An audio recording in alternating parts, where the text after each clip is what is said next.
जय महाराज, जय भवानी, जय भवानी, डॉक्टर बाबासाहेब आंबेडकरांचा हर हर फुलेंचा।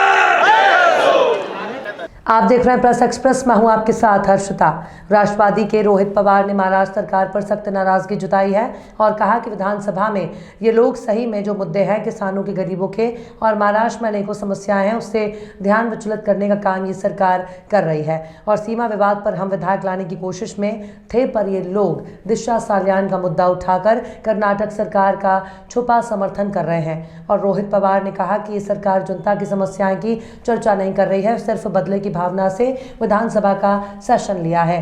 ऐसा लग रहा है, इसलिए हमने ये तय किया कि आज हम सभी विरोधी पक्ष वॉकआउट करेंगे नागपुर विधानसभा का। नागपुर विधानसभा से प्रेस एक्सप्रेस की रिपोर्ट। इस समय हमारे साथ में रोहित पवार जी है। रोहित पवार जी, आज जो है सभी विरोधी पक्ष द्वारा बहिष्कार डाला गया जो है कार्रवाई के लिए। सर, क्या वजह रही, क्या रीज़न रही, क्या कल के कारण की वजह से ही खासकर आज बहिष्कार दिए गए? अगर विधानसभा में किसानों का मुद्दा, युवकों का मुद्दा, थोर व्यक्ति के खिलाफ जो लोग बोले उनके खिलाफ जो मुद्दा हम ले रहे हैं, सीमा भाग में जो मराठी लोग रहते हैं उनके बारे में का जो विषय है, ऐसे बहुत सारे विषय हम सबको लेने थे, लेकिन ये सरकार वहाँ पे जो अध्यक्ष है वो हमको बोलने नहीं दे रहे। तो जब कॉमन मैन, सामान्य लोगों का विषय अगर हमको वहाँ पे संधि नहीं दिया जा रहा बोलने के लिए, तो हम यहाँ पे क्यों रखेंगे। और दूसरा बात, कल अगर आप देखो तो दिशा नाम के एक लड़की ने जो आत्महत्या की थी, उनके पेरेंट्स ने ये भी कहा था कि दिशा ने जो आत्महत्या की है और उसके बारे में कोई पॉलिटिक्स नहीं करना चाहिए, तब भी कल वो विषय वहाँ पे लाया गया। सत्ते में जो आमदार है उन्होंने वो विषय वहाँ पे लाया। आज तक कभी भी सत्ता में होने वाले आमदारों ने ऐसे तरीके का आंदोलन कभी नहीं किया, लेकिन जो मेन विषय है जो महाराष्ट्र के हित के, वो उन्होंने नहीं लाए थे, हमको बोलने भी नहीं दिया। और उसी में जब जयंतराव पाटिल साहब ने सरकार के विरोध वहाँ पे एक शब्द यूज़ किया जिसके लिए उनको निलंबित किया गया, फिर हम जब बाहर आए तभी कर्नाटका में महाराष्ट्र के खिलाफ एक प्रस्ताव आया था वहाँ के उनके विधिमंडल में, और सीएम ने वो पास भी वहाँ पे करके लिया। तो अभी लोगों में चर्चा ऐसी शुरू हो गई है कि कल जानबूझ के बीजेपी के लोगों ने और शिंदे साहब के गढ़ के लोगों ने वहाँ पे ये हाउस चलने नहीं दिया, हम सब बाहर आए।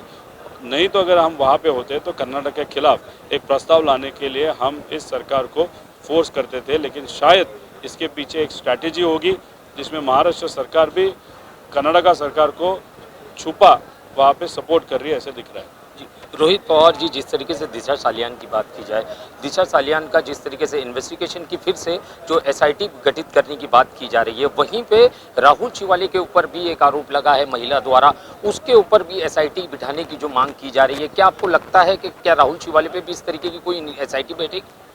जिसने भी गलत कुछ काम किया हो उस पर तो एसआईटी लगनी ही चाहिए।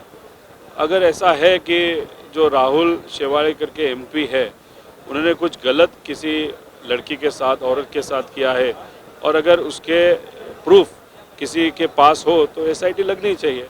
लेकिन एक महत्वपूर्ण मुद्दा ऐसा है कि ये जो पॉलिटिक्स चल रहा है, इस पॉलिटिक्स में जो सामान्य लोग हैं उनके बारे में कोई भी चर्चा नहीं कर रहा। जो आज प्रॉब्लम्स है ये महाराष्ट्र के सामने, उसके बारे में कोई चर्चा नहीं कर रहा है। शायद 40 आमदार जो शिंदे गढ़ के है उनको खुश रखने के लिए और बीजेपी के आमदार को खुश रखने के लिए, बदला लेने के लिए सरकार आया है और महाराष्ट्र के जनता को वैसे ही हवा में छोड़ दिया है।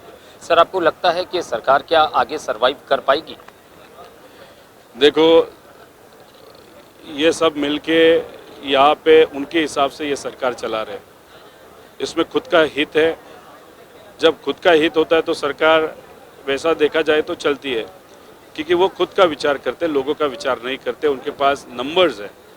लेकिन जब इलेक्शन होगा, लोगों के हाथ में जब निर्णय लेने की क्षमता होगी लोकशाही के माध्यम से, तब ये सरकार वापस सत्ते में नहीं आएगा।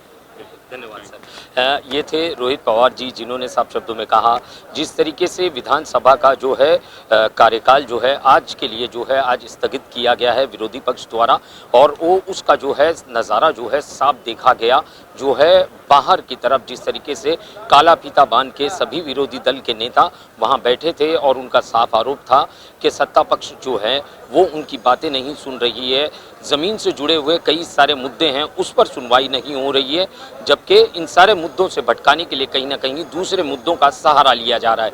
कैमरामैन साटविलकर के साथ शैक्षिक की रिपोर्ट, प्रेस एक्सप्रेस, नागपुर।